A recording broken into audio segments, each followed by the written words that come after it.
Oke. Bismillahirrahmanirrahim. Assalamualaikum warahmatullahi wabarakatuh.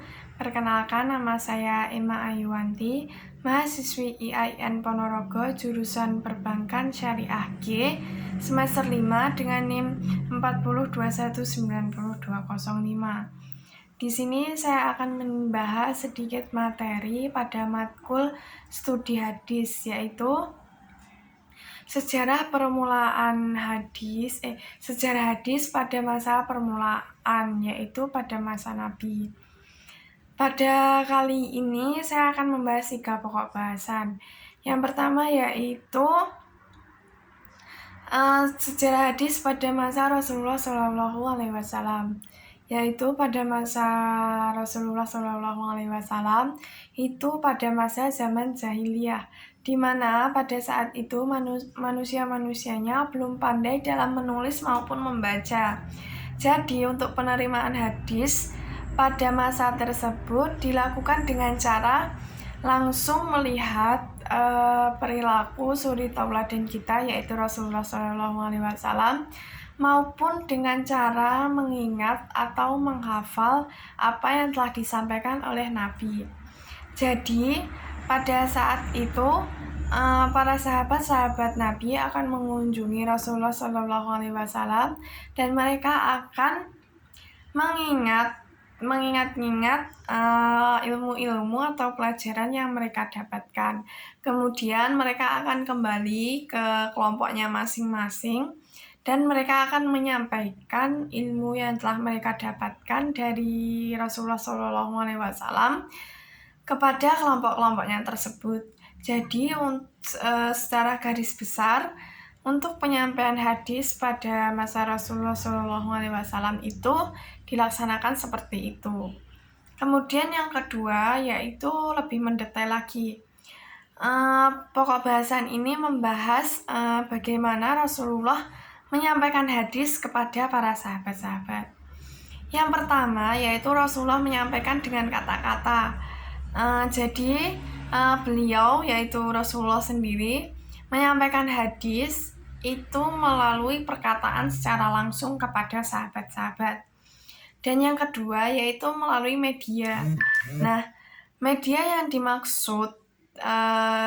yang dimaksud kali ini yaitu Rasulullah akan mengundang sahabat-sahabat yang dirasa mahir atau sudah menguasai dalam hal menulis maupun membaca, dan Rasulullah akan mendikte ilmu-ilmu apa yang akan disebarkan atau yang akan diberikan kepada para sahabat yang akan disebarkan ke kelompoknya masing-masing. Kemudian yang ketiga yaitu dengan cara memperlihatkan perilaku Rasulullah secara langsung kepada masyarakat atau sahabat-sahabat pada saat itu. Karena umat muslim sendiri sudah mempercayai bahwa selain Al-Quran sebagai pedoman mereka juga memiliki pedoman yaitu sebagai suri tauladan umat muslim, yaitu Rasulullah SAW.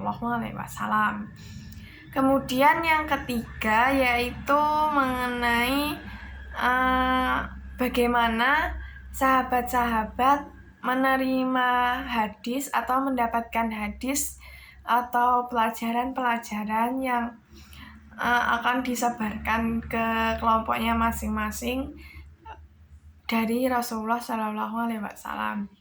Cara yang pertama yaitu dengan menghadiri majelis yang telah dilakukan atau dilaksanakan oleh Rasul atau yang diadakan oleh Rasulullah SAW.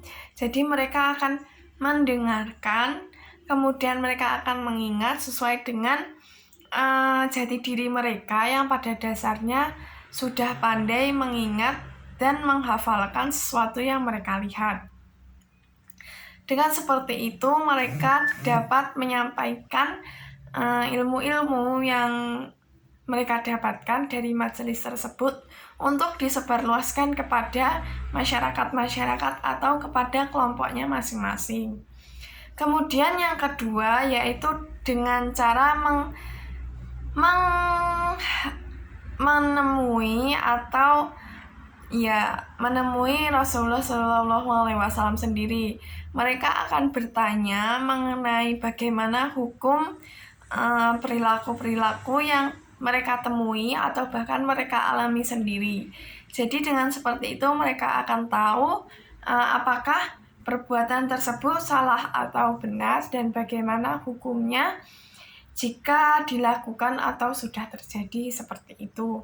Kemudian yang ketiga yaitu dengan memperhatikan perilaku Rasulullah Shallallahu Alaihi Wasallam sendiri, perilaku yang